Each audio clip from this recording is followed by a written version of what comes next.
দেখেন আমি যদি টি-20 স্কোয়াডে থাকতাম তাহলে তো আমার এই পিএসএল খেলা হতো না। ঠিক আছে? আমার কাছে মনে হয় যেটা হয় ভালোর জন্যই হয়। কংগ্রেস জানিয়েছে যে তুমি আসো দেখা হবে, কথা হবে। না, অবশ্যই ভালো লাগছে।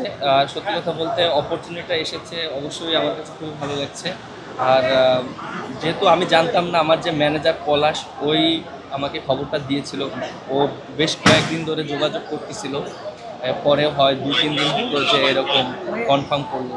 বাট সত্যি কথা বলতে খুবই ভালো লাগছে। আর যেহেতু পিএসএল এর মতন একটা টুর্নামেন্ট খেলতে যাচ্ছি, এটা আমার জন্য অনেক ভালো এক্সপিরিয়েন্স দিবে ভবিষ্যতে আমার ক্রিকেটের জন্য। অবশ্যই ভালো লাগছে, বিশেষ করে সাকিব ভাইয়ের সাথে খেলেছিলাম ইন্ডিয়াতে। আর তারপরে আর খেলা হয়নি, দেখাও হয়নি। বাট অবশ্যই এক টিমে খেলবো, খুবই ভালো লাগছে। আর সত্যি কথা বলতে অনেক এক্সাইটেড যে পিএসএল এর মতন এরকম একটা টুর্নামেন্ট খেলতে যাচ্ছি এবং যেখানে কোয়ার্টার ফাইনাল খেলা। তো অবশ্যই যদি পারফর্ম করতে পারি, ম্যাচ জিতাতে পারি, টিম রেজাল্ট করে, দিন শেষে খুবই ভালো লাগে। সাকিব আসলে কি বললেন মানে পুরোটা পাওয়ার পর সাকিব আসলে কি কথা বললেন? না, কংগ্রেস জানিয়েছে যে তুমি আসো দেখা হবে, কথা হবে। দেখেন আমি যদি টি-20 স্কোয়াডে থাকতাম তাহলে তো আমার এই পিএসএল খেলা হতো না।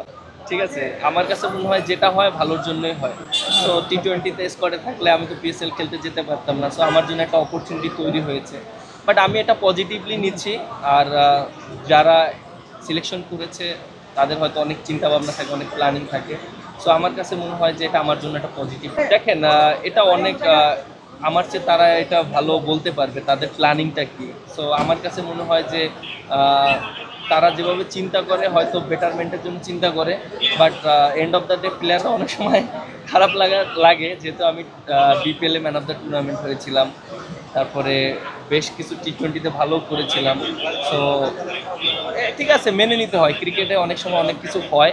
বাট আমার কাছে মনে হয় ওভারঅলি যে আমি সব সময় পজিটিভ চিন্তা করি এবং আমি পজিটিভলি নিয়েছি জিনিসটা। না, অবশ্যই আমার কাছে তো খারাপ লেগেছে অ্যাজ এ প্লেয়ার হিসেবে। আমরা যখন হারি তখন তো সবারই খারাপ লাগে।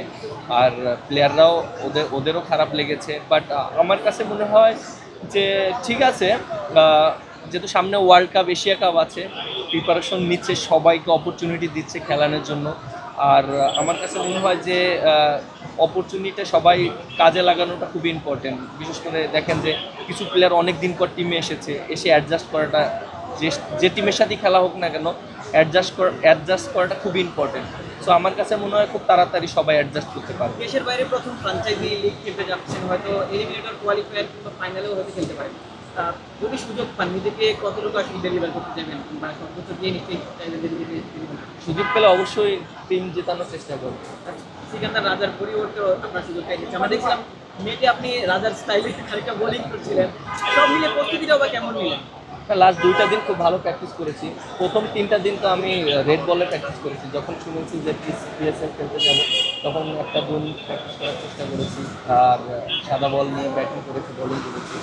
প্রিপারেশনটা ভালো হয়েছে। এখন ওখানে যেও প্র্যাকটিস করবো, প্রিপারেশন নিতে পারবো, টিমের সাথে অ্যাডজাস্ট হবে। অভিশাপ খেলে এসেছেন, তার সাথে এক্স্যাক্টলি কি কথা বলবেন? ওর সাথে কথা হয়েছে, টিম সম্পর্কে জানতে পেরেছি কীরকম।